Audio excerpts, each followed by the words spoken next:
आज बड़ी latest development हुई है। लियाकत अली चड्ढा का मुस्तफ़ी होने का ऐलान सामने आया है। रहनुमा पाकिस्तान पीपल्स पार्टी मुख्तार अब्बास साहब भी हमें ज्वाइन कर चुके हैं, उनसे मजीद बात कर लेते हैं। सर, फरमाइएगा कि इस लेटेस्ट डेवलपमेंट को आप क्या देख रहे हैं? कल तक तो सिर्फ सियासी जमातें अपने मैंडेट को मारने से इनकार कर रही थी और आज हम देखते हैं कि कमिश्नर रावलपिंडी ने भी आके इस्तीफा पेश कर दिया है। जी बिल्कुल जी। सबसे पहली बात तो ये है जी कि जिस तरह से इस इलेक्शन में जो कुछ हुआ, ये इलेक्शन कमीशन पे और मौजूदा जो सूरत हाल था एक सवालिया निशान था, क्योंकि मैं खुद कैंडिडेट था रावलपिंडी सिटी से, और जिस तरीके से इन्होंने धांधली की और फॉर्म 45 जो है उनको तब्दील किया, इसकी मिसाल पाकिस्तान की तारीख में नहीं मिलती। जी बिल्कुल, लेकिन तो अब सर इसका रिजल्ट क्या आने वाला है? मतलब क्या लाहेअमल इख्तियार किया जाएगा? रिगिंग की बात तो सब कर रहे हैं, लेकिन क्या कानूनी ऑप्शन पे जाया जाएगा या फिर एहतजाज की सियासत ही परवान चढ़ेगी?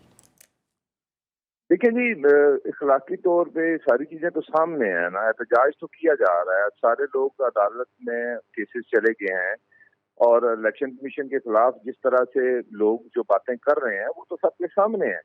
तो ये चीज तो किसी से ढकी छुपी नहीं है। जैसे मैं कैंडिडेट हूँ, हम बरमला कहते आ रहे थे उस दिन जब थे, तो मैं हमारा जो रिजल्ट था दूसरे नंबर पे था और फर्स्ट पे पीटीआई की खातून थी।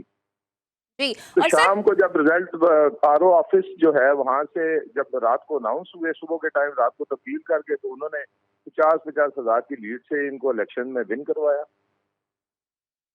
ठीक है। और सर, पाकिस्तान पीपल्स पार्टी का इस पर असूली मौक़िफ़ क्या है? क्या यही वजह है कि पाकिस्तान पीपल्स पार्टी ने ये कहा कि नून लीग के वज़ीर आज़म के कैंडिडेट को वोट तो दे देंगे लेकिन हुकूमत का हिस्सा नहीं बनेंगे?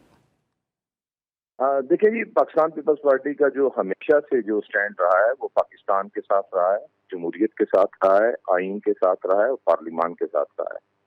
और मैं समझता हूँ कि जहाँ पर पाकिस्तान को जहाँ पे जिस चीज की जरूरत हो, बड़ी समझदारी के साथ पाकिस्तान पीपल्स पार्टी ने अपना रोल अदा किया है उसमें।